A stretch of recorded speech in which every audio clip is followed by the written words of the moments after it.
Yo, what's good? Big Z here, and in this video, I'm going to tell you guys the one thing that every song with a billion or more streams has in common, and then I'm going to tell you how to apply that to electronic music and your own tracks. So take a look at this list of the most streamed tracks of all time. Shape of You has 3 billion plays. That's insane. But if you just read off any of the songs from this list, what you'll notice is you can probably start humming the main melody. With Shape of You, it's da da da da da da da da da da da da da da da da. Let's pick out another one. Blinding Lights by The Weeknd. That melody just pops in your head too. Bum bum ba ba bum bum bum bum bum ba ba bum bum bum. So the thing that all the most streamed tracks in the world have in common is one super memorable, catchy, attention-grabbing melody. When you just see the song name and the main melody just pops in your head, that's when you know the songwriters have done an amazing job. So every time that you make a track, you should be thinking, what's the one super memorable, catchy thing in this track that people will remember? And it could be a vocal melody from the chorus like it is in Shape of You, or it could be a synth melody like it is in Blinding Lights by The Weeknd. So now I'm going to show you 4 important things to remember when you're writing the main melody for your own tracks. Make sure to stick around for the last one because it's such a simple, guaranteed way to make your tracks sound better. The first tip is that melodies should be written in phrases, and they should be written as questions and answers. Let's take the melody of Shape of You as an example.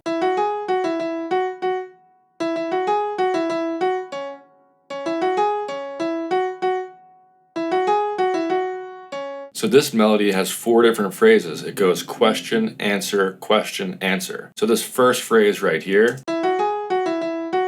it kind of leaves you hanging on the edge. It leaves you wanting more. And then the second phrase answers that.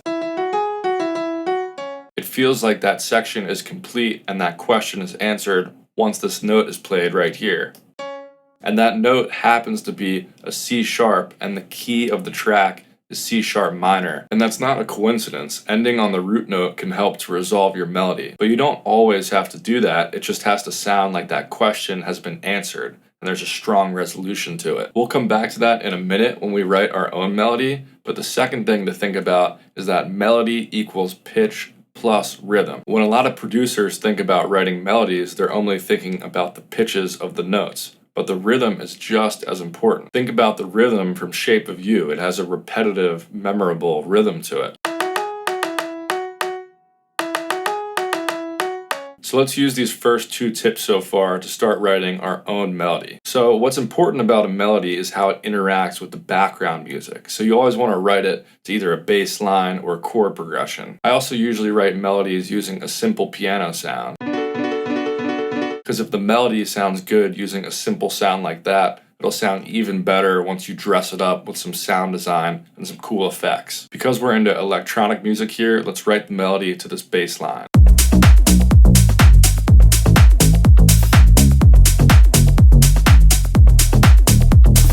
So let's take tip number 2 and only think about the rhythm first, and then we can deal with the pitch after that, because we need the rhythm of the lead to work well with this bass line. So as a starting point, I'm going to copy the rhythm of this bass line up to the piano track. And since this track is in the key of B minor, let's just make every note a B for right now. So we would never want the melody to have the exact same rhythm as the bass line. That would be boring. But we do want some notes to overlap in rhythm just to keep them cohesive. So I'm just going to mess around here until I find a good rhythm. So this is the rhythm I've come up with. I think it sounds good playing off of this bass line.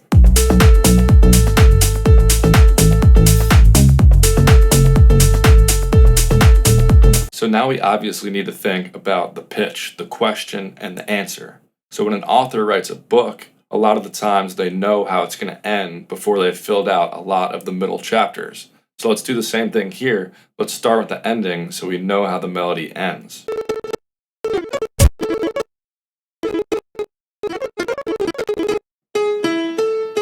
Now I'm going to mess around with some ideas and write the question in the second phrase.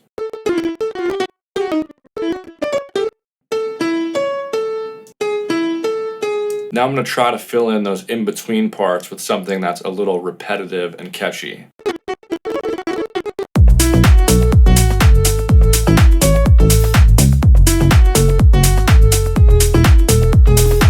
Writing melodies takes a lot of experimenting, so just be patient and try a lot of different things. One of the best ways to come up with melodies actually is just to loop the background beat and grab your phone and record you humming into your phone and just try to come up with different melodies in your head while you're humming in your phone. Then you can run back all the ideas you've come up with and see what you like the best and maybe use different parts of whatever you came up with to create one complete melody. So the third tip here kind of ties into what we've already done, which is you need to have a balance between repetition and variation. If every bar of your melody is completely different, it's a different rhythm, it's completely different notes, then no one's going to remember that. If we look back at the Shape of You melody, here's everything that's being repeated.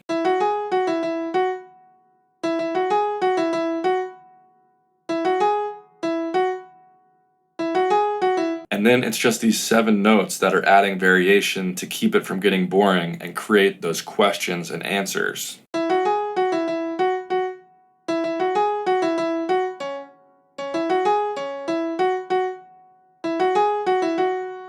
So don't be afraid to repeat things, just make sure there's a little variation in between. Like this melody I just wrote has the same exact phrase on bars 1 and 3. It's those extra notes in between that are creating the variation and creating those questions and answers. Now let's get on to the fourth and final thing. The most important thing to remember when writing melodies is the law of large numbers. If you write enough melodies, if you write 20 different melodies for your track and you pick the best one, your track is going to be a lot better than if you just sat down and wrote 2 or 3 melodies and stopped and just chose from those 3. I know this is common sense, but you really have to remind yourself to do this. You might be on the 15th melody you're writing for your track and land on something that's going to make your track huge. So always go overboard with it. You want to have a ton of different options for the melody so you can come back with fresh ears and pick the catchiest one. And then of course, once you finish writing the melody, you can spice it up with some sound design and pitch bends and other effects.